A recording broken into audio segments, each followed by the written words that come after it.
Vamos de palavra de Deus. Bom domingo. Mais um dia do Senhor. Dia do Senhor do quarto mandamento é o sábado, que foi ontem, que eu fiz vídeo também. Todos os dias são os dias do Senhor, mas o sábado é o dia do mandamento, ok? Para ficar bem claro. Quiseram mudar, mudaram, né? Do sábado para o domingo para comemorar o Deus Sol. Maldito, né? Deus maldito, pois é demônio, ok? Então, totalmente equivocado o povo. Aí depois, um país que era para ser o mais rico do mundo está amaldiçoado por conta de heresias. Mas vamos falar de coisa boa, vamos falar de Deus, vamos falar em Jeremias 2, versículos eu fiz até o 10º ontem, vamos fazer do 11º até o 20º, ok? Quiser acompanhar comigo na sua Bíblia, ok? Vamos lá, o 11º versículo de Jeremias. A respeito da troca, né, que ocorreu e eles impuseram isso. E matavam caso não obedecesse. Então, é imposição. Não sei se... provavelmente todo mundo está acompanhando o que como é que se diz? Esse líder lá do Irã, né? Irão, está fazendo, impondo regras, né? Que nem eles cumprem. Então, é mais ou menos isso. Tá? Impondo um dia que não está na Bíblia, né? O dia que está na Bíblia é sábado, Shabat. Então, é assim.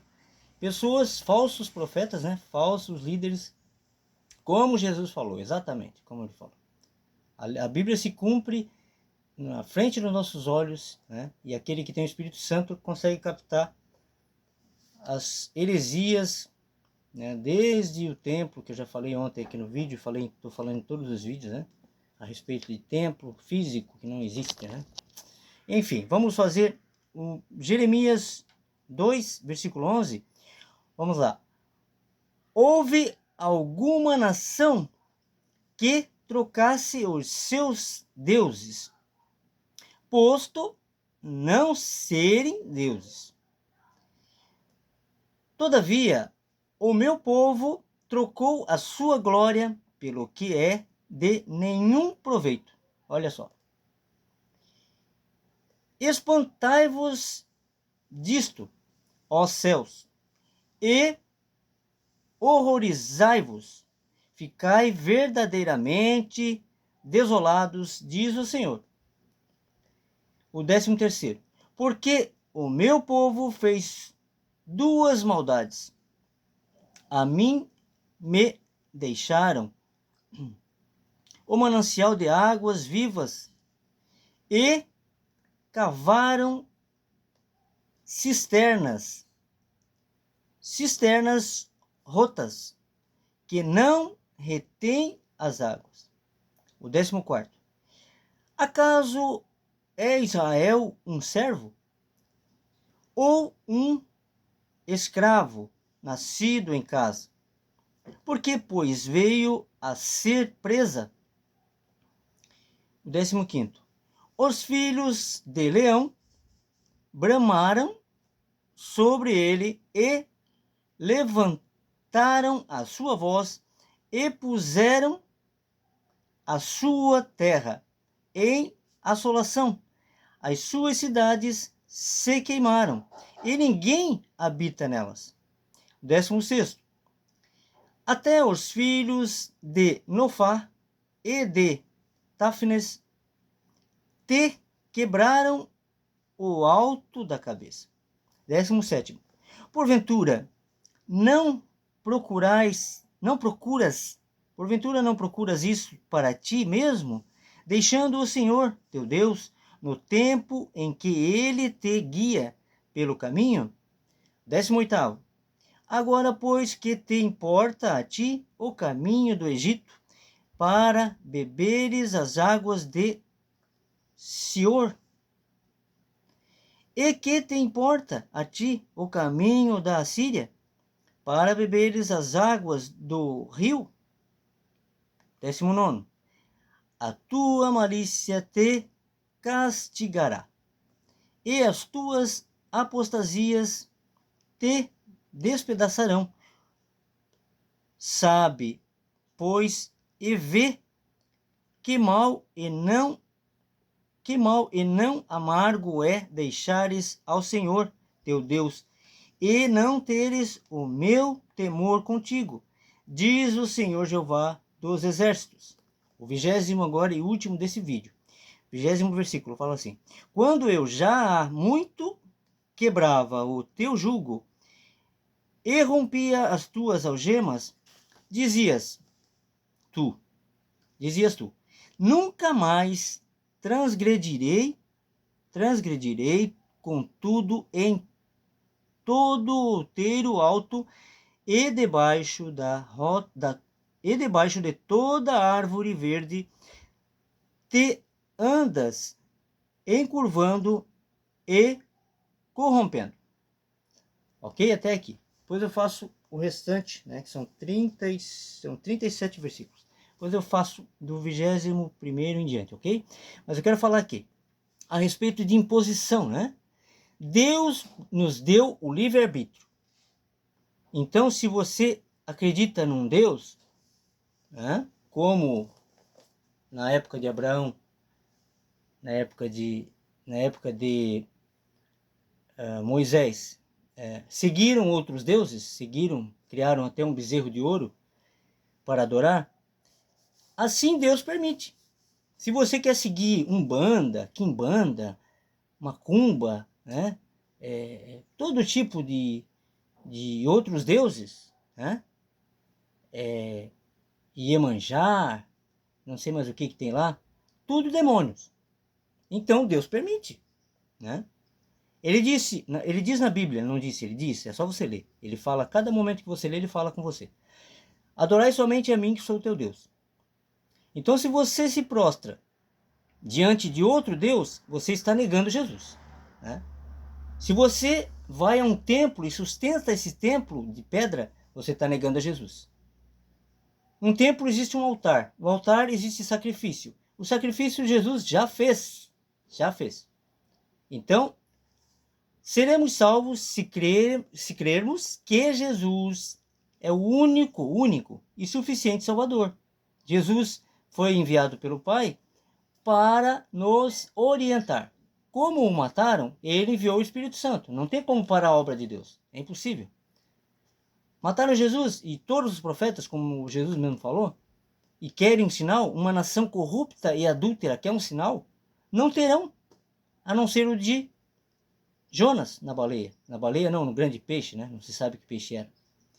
Então uma nação que quer saber de carnaval, de prostituição, orgia, matar, roubar e destruir, vai ser abençoada de que jeito? Me fala. Tá mais fácil ter o fim de Sodoma e Gomorra, né? Então, não há como a luz se misturar com as trevas. Não há como. Eu recebo ataque todo dia. No trabalho, nas ruas. Tentam em casa, mas aqui se entrar, a conversa é diferente, né?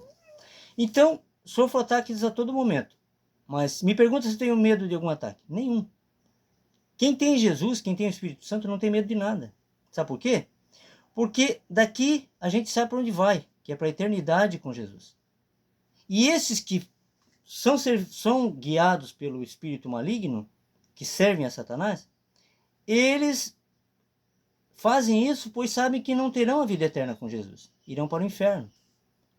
Então, se você, veja bem, por melhor das intenções que você tenha, se você frequenta um templo e, como é que se diz? E compactua com aquele ritual de hóstia, que era feito o mesmo sistema com o deus Mitra. Existia uma religião antes da católica que se chamava Mitra, Deus Mitra. E era de lá, foi de lá que o catolicismo tirou essa malignidade. Aí você vai falar para mim, mas Jesus fez isso. Jesus fez a última ceia. Alimentação. Fez a última ceia com os apóstolos. Falou que era a última, não era a penúltima, nem a antepenúltima e nem a primeira de várias que o homem ia fazer. Ele falou, fez a última ceia, ok? A última, acabou. Para explicar com o material, as coisas espirituais. Ele usou o pão, que é a palavra, se alimentar do que ele falou, dos ensinamentos dele, das coisas de Deus, né? Porque ele existe desde a fundação do mundo. Ele morreu por nós antes que o mundo fosse. É incrível, né? Deus não existe tempo para Deus. Na verdade, o tempo não existe. Então, ele não existe, ele é. Deus é. Né? Eu sou, ele fala. Né? Antes que Abraão existisse, antes que Moisés, antes que qualquer um existisse, antes de tudo, eu sou. Isso ele falou. Então, diante disso, não pode você, né, a respeito do templo, né, que Davi entendeu tudo errado, e meteu os pés pelas mãos e, ao invés de obedecer ao que Deus falou ao profeta Natã, para não construir templo nenhum, esperar de sua linhagem, ele não esperou e, né, incumbiu Salomão de construir um templo que não era para existir. O tabernáculo estava lá, no lugar onde deveria estar, com a Arca da Aliança. Não era para ser mexido. A partir do momento que houve a desobediência de Davi, mais uma delas, de incumbir a Salomão, Salomão fez o quê? Construiu um templo, levou a Arca da Aliança com o tabernáculo para dentro desse templo, erroneamente. E ali começou a maldição, porque Salomão serviu a vários demônios. Salomão, fazendo isso, o diabo o atacou e ele serviu vários deuses, que falam na Bíblia deuses, mas deuses são demônios, né? Só existe um Deus. Então, o que está fora de Deus são demônios. Então, essa é a certeza que temos de que foi um erro, né? E há pessoas aceitas como maçonaria que adoram Salomão. Eles não adoram Jesus, eles adoram Salomão, que é o construtor do templo. E agora, em 2026, querem construir o terceiro templo, o terceiro engano. Então, aquele que realmente acredita em Jesus, que não nega Jesus, precisa estudar a palavra de Deus. Se não consegue entender, veja vídeos no YouTube, né? Pode ser como esse, o meu aqui, que é bem fraquinho, eu não sou inteligente muito espiritualmente, o meu QI espiritual ainda está baixo, porque eu preciso estudar mais. Mas alguma coisa como Atos 17, 24, que fala que o templo, né, Deus não habita em templo feitos por mãos humanas. Isso é uma coisa lógica. Ler aquilo ali e não entender é bem complicado. E eu, acreditem, eu não entendia. Eu achava que era tudo menos isso, que o templo não era para existir. Então, o Espírito Santo te avisa, te alerta, te mostra a verdade. Quando você conhece a verdade, como Jesus falou, a verdade te libertará. Te liberta. É obrigado a te libertar.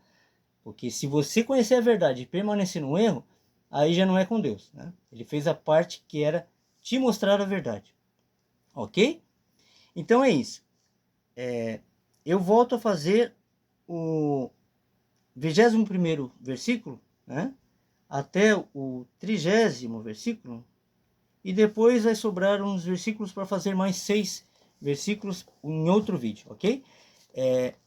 Eu fiz Isaías, agora estou fazendo Jeremias, mas leiam a Bíblia, sejam guiados pelo Espírito Santo, né? Jesus disse, não chameis ninguém de pai na terra, pois só há um pai, que é Deus que está nos céus, e dentro de nós, o Espírito Santo. Então seja guiado pelo Espírito Santo que Jesus nos enviou, e pare de acreditar em falsos profetas, e pare de botar a tua confiança em carro, cavalos, e pare de confiar em lobos, em peles de ovelhas, que são os pastores e padres. Eles querem o teu dinheiro.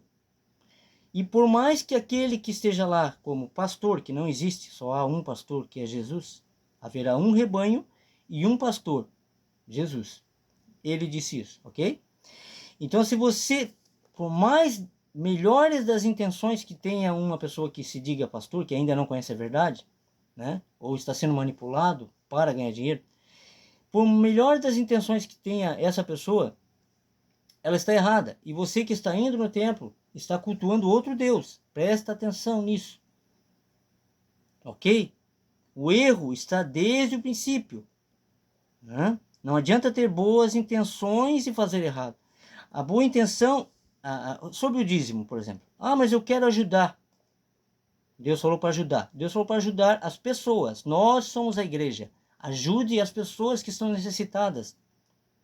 Você já se deparou na frente de um prédio desse de tijolo que chamam de igreja, que não é? Nós somos a igreja.